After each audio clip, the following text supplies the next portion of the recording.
2025 might just be the year for reviving trends. Whether it's platform shoes or chokers or even bell-bottom jeans, these different items are making a comeback this year.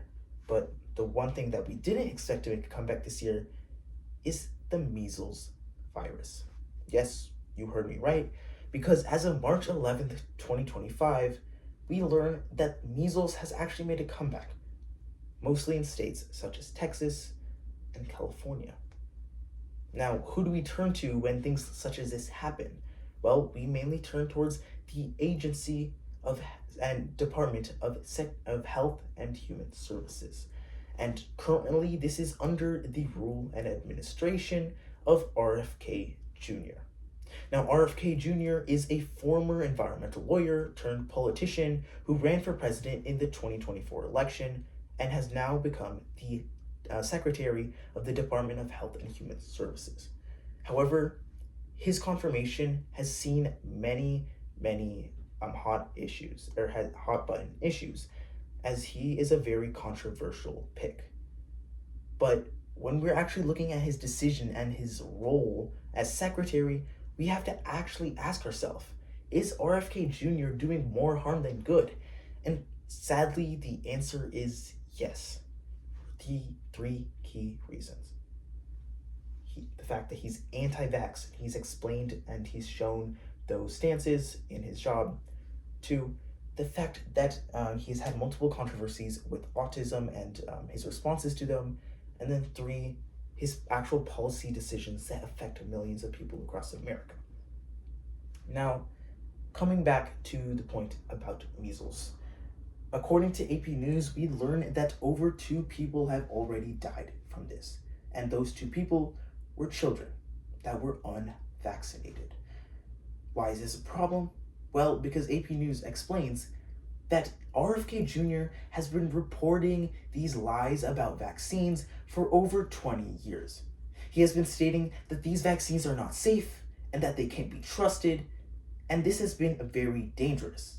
Again, the 2 children that died from this virus were unvaccinated.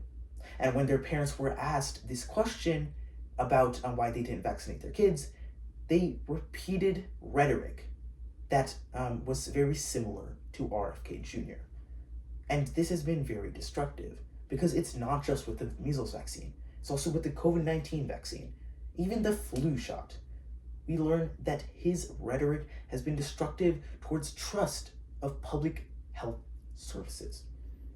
And in fact, the Wall Street Journal reports on this insanity where during the confirmation hearings, as his role of Secretary of Health and Human Services, RFK Jr. was actually asked a couple questions by Bernie Sanders. Bernie Sanders held up 2 images behind him. They were both of baby clothes. One of the sets of clothes said, "Unvaxxed, unafraid." The other said, "No vax, no problem." This clearly shows the insanity and of the topic at hand. And the fact that RFK Jr., rather than doing his role, is actually being a public health threat.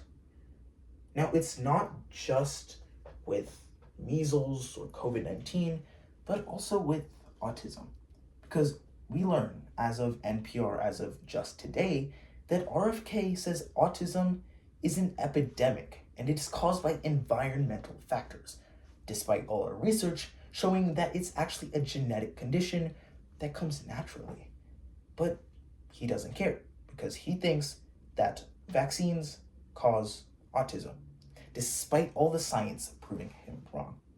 And in order to prove that this is actually true, and that in order to prove that vaccines do cause autism, he's actually implemented a couple of things. Mainly, he started a new study at his department, studying the connection between the 2, even though we've done multiple different studies that already show that there is no connection. And in charge of the study, he has placed David Geer.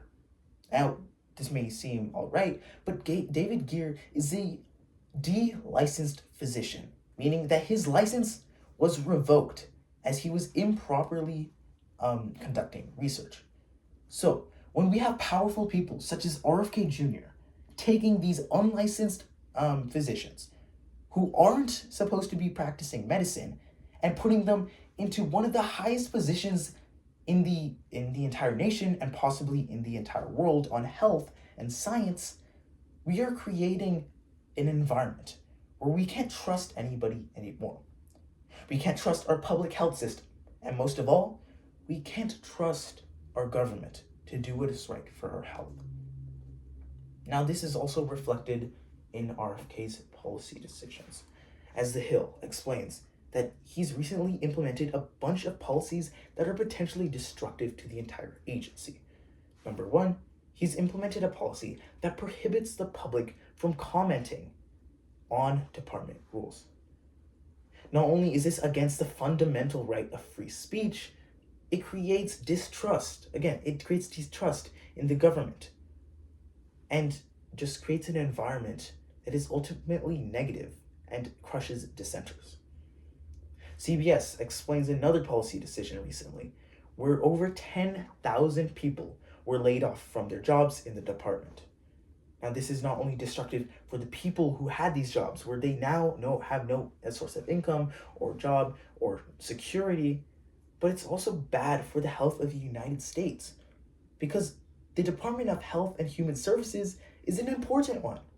They do multiple things, whether it's ranging from research to even reporting on different illnesses and viruses such as measles, it's the simple flu, or the bird flu, which is impacting millions of chickens and causing the economy to be harmed.